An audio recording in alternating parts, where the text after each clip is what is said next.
If you're in a healthy relationship with a man, can you stitch this video and talk about it? My husband did some very niche things when I first started dating him, all the way up until, he still does them now. But they really stood out to me because they were so different from any other guy that I've ever dated. And it made me realize that I wanted to marry him. Okay, the first one, and this is very niche.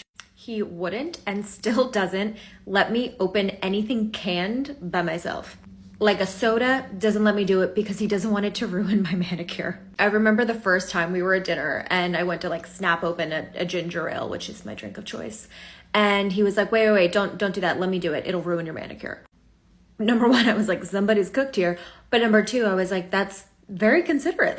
Thank you. Kind, small gesture that really goes a long way. He, by the way, still does not let me open up cans by myself.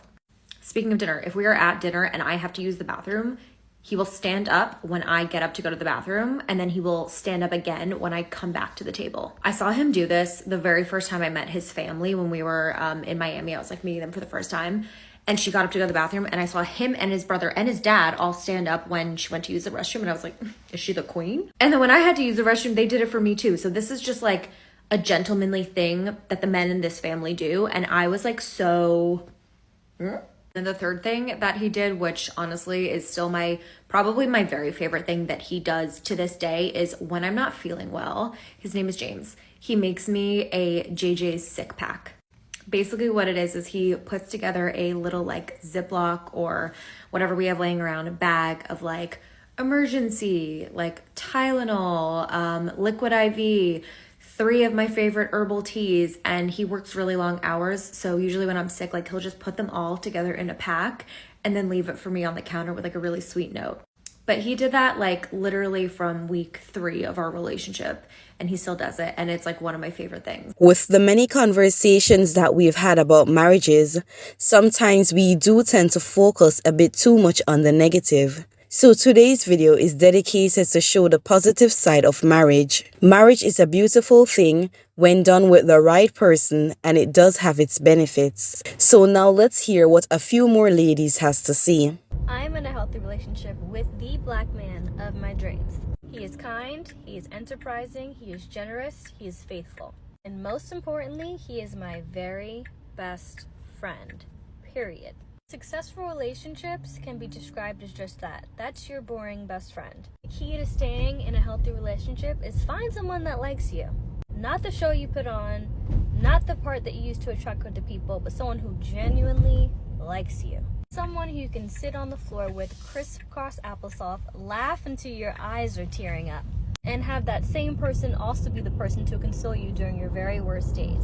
I think in the beginning of a relationship, we really prioritize romance and courtship and dating and vacations and flashiness. But the best, most long-sustaining relationships, the most long-term relationships that I know, are people that have wonderful companionship. Their partner is reliable, they're loyal, they're supportive. I am my partner's comfort, I am my partner's peace, I am my partner's #1 fan, and vice versa. A couple dates ago with my husband, I pulled the, oh, you promised not to get mad at me. It was over something stupid like me forgetting to put something away or whatever. I don't even remember what it was. And so I gave him the puppy dog eyes and said, promise not to get mad at me, when he asked me if I had done the thing. And without missing a beat, he looks at me and says, I can't promise my future emotions, but I can promise to regulate them with you. I'm sorry, what? What? Sir? Where did you learn that? Who taught you that? Do you hear that? That's the sound of panties dropping to the floor. That is the sound of Niagara Falls activating. Now these men have proven their love to their wives, and not only that, but they have also proven that they actually like their women. Because a lot of times, love may be present in the relationship, but the two just cannot stand to be around each other. So in reality, they don't really like each other. For the single ladies, you shouldn't feel like all hope is lost, because good men are still out there.